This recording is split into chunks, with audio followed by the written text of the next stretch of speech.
Bonjour à tous. Bonjour. Aujourd'hui, Nathalie et moi, nous avons vraiment l'intention de partager une expérience que nous avons vécue pendant le confinement sur l'intention.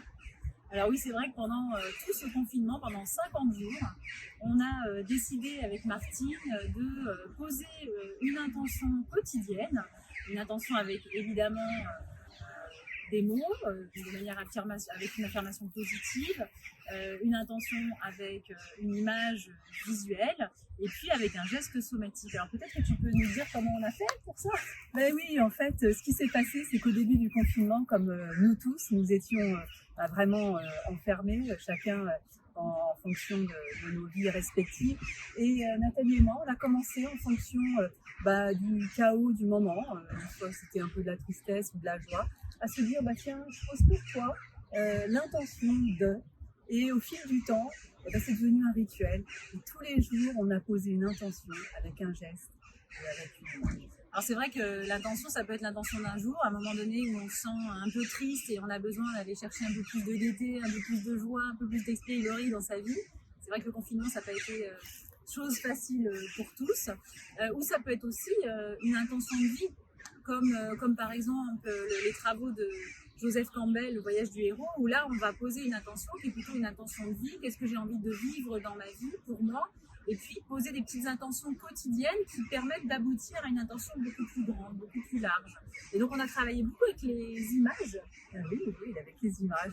Et c'était intéressant de chercher une image pour sa propre intention du jour ou du moment, et aussi de voir l'image de l'autre et qui entrait en résonance avec l'état dans lequel nous étions, soit de la tristesse, ou soit le recueillement, ou tout simplement le repli sur soi. Ça, c'était vraiment intéressant. Et puis aussi de voir le geste. Le geste, déjà pour soi, de voir comment le geste peut vivre en fonction de l'intention que l'on pose. Finalement, je peux raconter des exemples, moi. L'exemple sur le temps, un jour j'ai posé l'intention de faire filer le temps comme un sablier fait filer le sable doucement. Et mon geste du matin, c'était comme ça, comme le sablier. Et dans la journée, mon geste s'est affiné, confiné. Et en fait, j'avais plus la maîtrise du geste. C'est le geste en premier, c'était le corps qui parlait en premier. C'est-à-dire que la main s'ouvrait pour laisser tout simplement filer le sable, filer le temps. Et là, c'était vraiment intéressant comme expérience. Alors c'est vrai que le corps parle énormément. On sait que le corps réagit beaucoup plus rapidement parfois que notre cerveau néocortex. Avant d'être capable, par exemple, de prononcer les mots « j'ai peur », je peux le ressentir dans le ventre avant tout. Donc cette notion de geste somatique, quand on pose une intention pour l'incarner vraiment à l'intérieur de son corps, c'est juste énorme. Et on voit en fait en le travaillant, en le peaufinant, que ce geste peut évoluer. Et on parlait tout à l'heure d'image. L'image, en fait, l'intérêt aussi de l'image, c'est qu'on est allé chercher des images sur le net, on a imprimé ces images-là pour les avoir en permanence en face de soi, parce que ça crée une encre, comme on dirait en PNL, quelque chose qui nous rappelle en permanence notre intention pour surtout ne pas quitter notre chemin vers lequel on a envie d'aller.